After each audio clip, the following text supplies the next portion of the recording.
Hello, my beloved student X level. How are you? Welcome back to our class. Hope that you all in the healthy, keep spirit, and stay strong.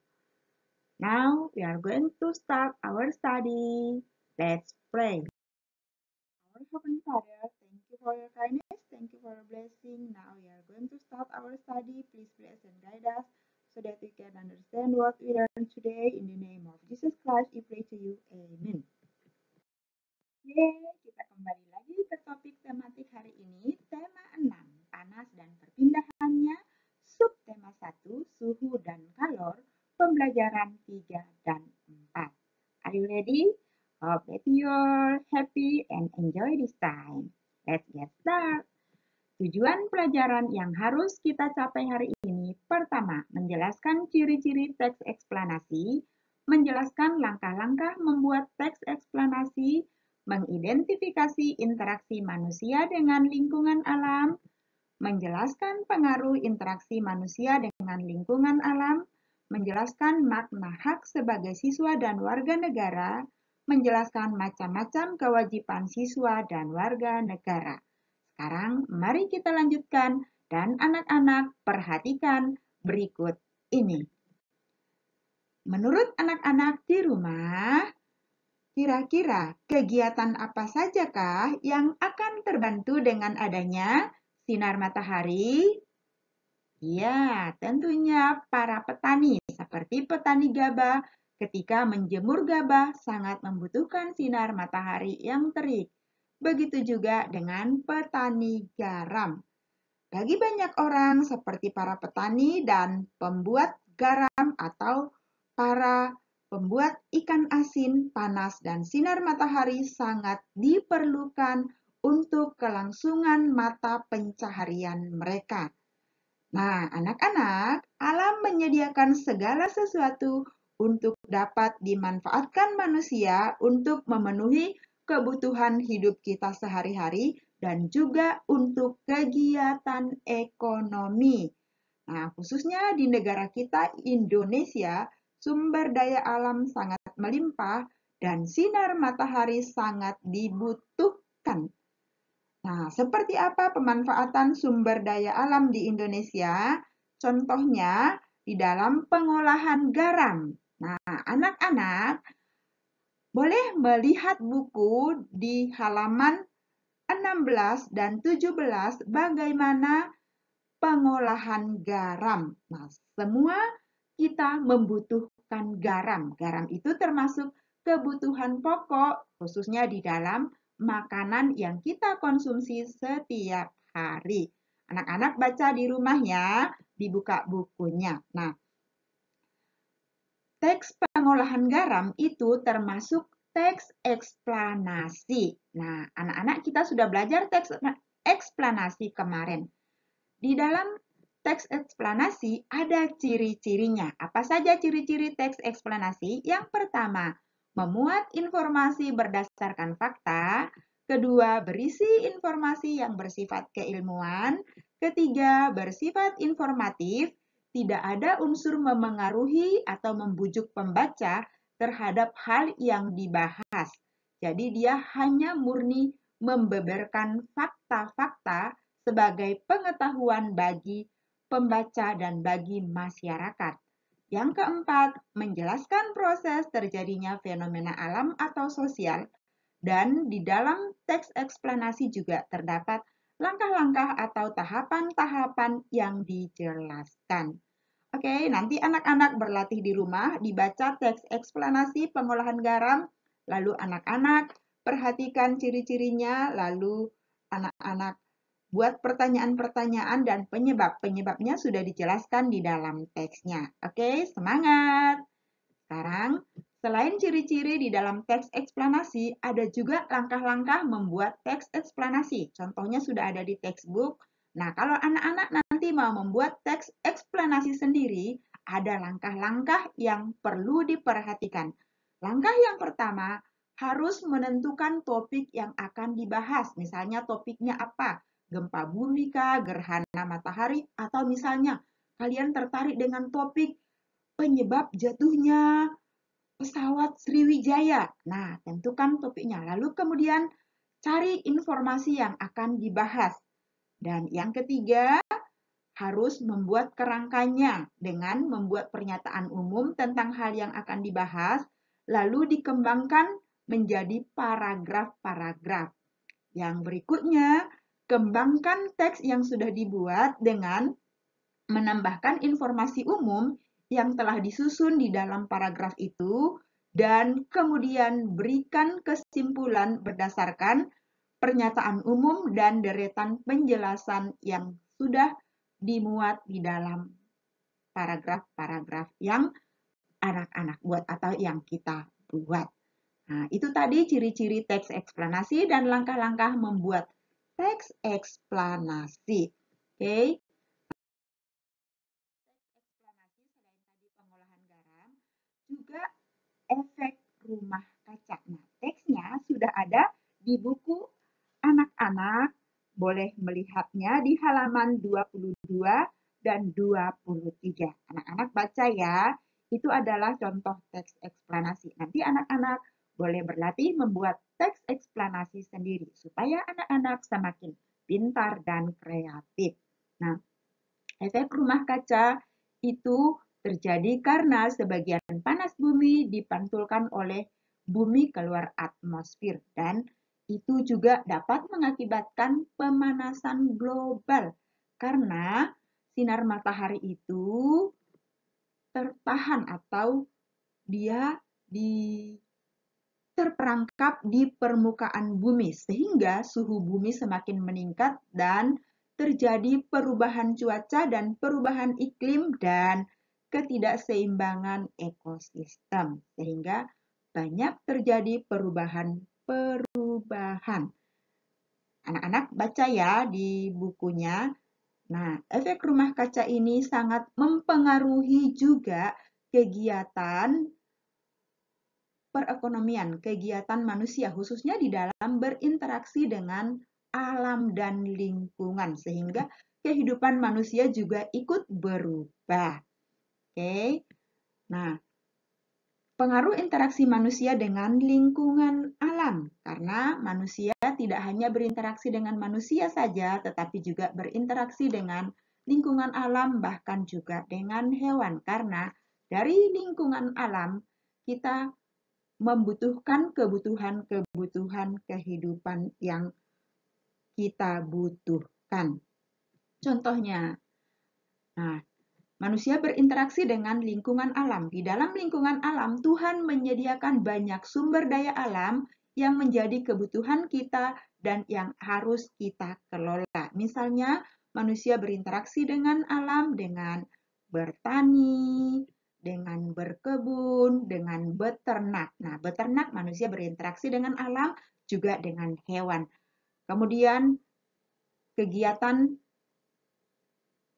interaksi manusia dengan alam juga melalui perikanan. Nah, dari interaksi manusia dengan lingkungan alam, ada pengaruh negatif dan pengaruh positifnya. Pengaruh negatifnya misalnya ketika bertani, menggunakan pupuk kimia sehingga merusak tanah. Tetapi ada usaha yang harus kita lakukan sehingga alam tidak semakin rusak dengan menggunakan pupuk alami. Kemudian dari perkebunan, pengaruh negatifnya penggunaan pestisida. Itu menyebabkan pencemaran lingkungan dan juga di dalam tumbuh-tumbuhan terkandung banyak zat kimia yang juga itu akan mempengaruhi kesehatan tubuh manusia.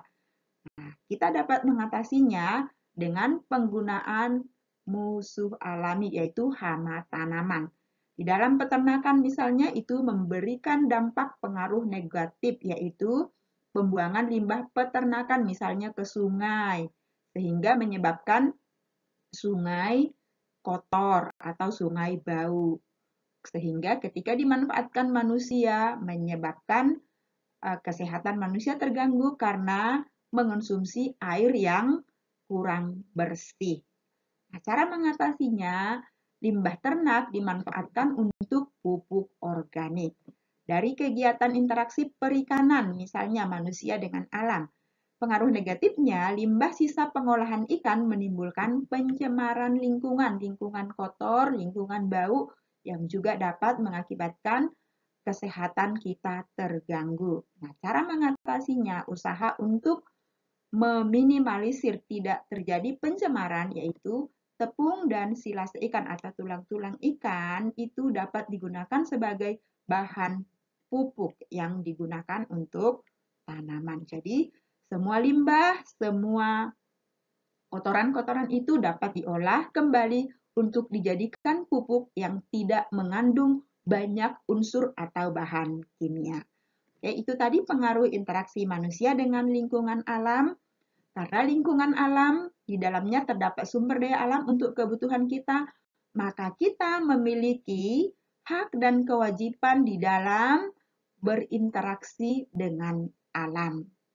Oke, nah, apakah anak-anak masih mengingat apa itu hak, kewajiban, dan tanggung jawab? Hak itu sesuatu yang harus kita terima. Dari alam, kita menerima banyak manfaat dan kebutuhan kita. Kemudian kewajiban kita adalah sesuatu yang harus dilaksanakan. Kita wajib menjaga alam yang sudah dikaruniakan Tuhan kepada kita. Dan kita juga bertanggung jawab untuk menyelesaikan, menanggung akibat dari yang diberikan orang tersebut. Oke, nah itu adalah hak, kewajiban, dan tanggung jawab. Nah, kita akan melanjutkan tentang hak-hak kita sebagai warga negara, khususnya sebagai siswa.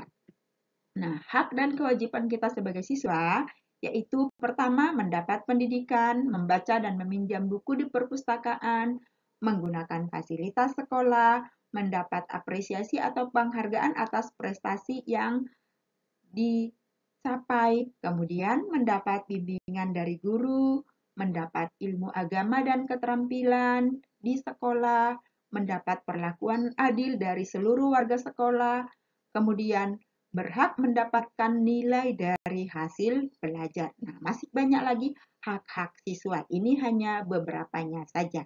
Kemudian kewajiban siswa. Kewajiban siswa sebagai warga negara. Siswa juga termasuk warga negara. Apa saja kewajibannya?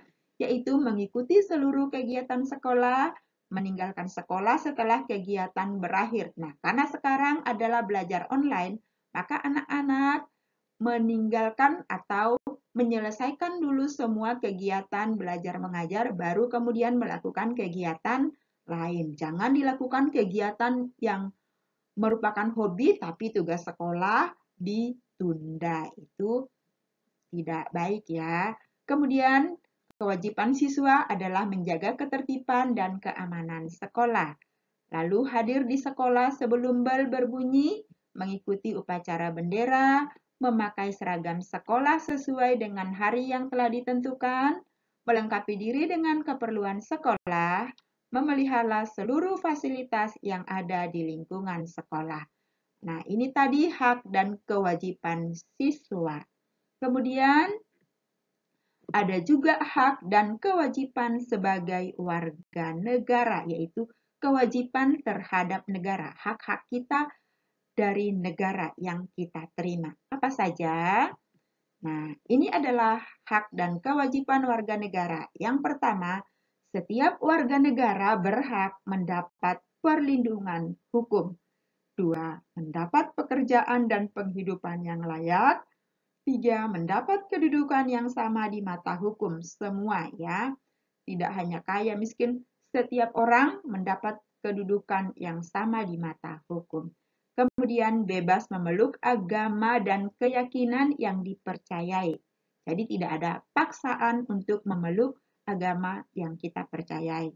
Memperoleh pendidikan dan pengajaran, lalu memiliki hak yang sama dalam kemerdekaan, berserikat, berkumpul, dan berpendapat. Lalu kewajiban sebagai warga negara apa saja? Ini sebagian kewajiban sebagai warga negara yang diatur di dalam undang-undang. Yang pertama, menaati hukum dan pemerintah, ikut serta dalam pembelaan negara, menghormati hak asasi orang lain, tunduk kepada pembatasan undang-undang yang dibuat oleh negara dan pemerintah.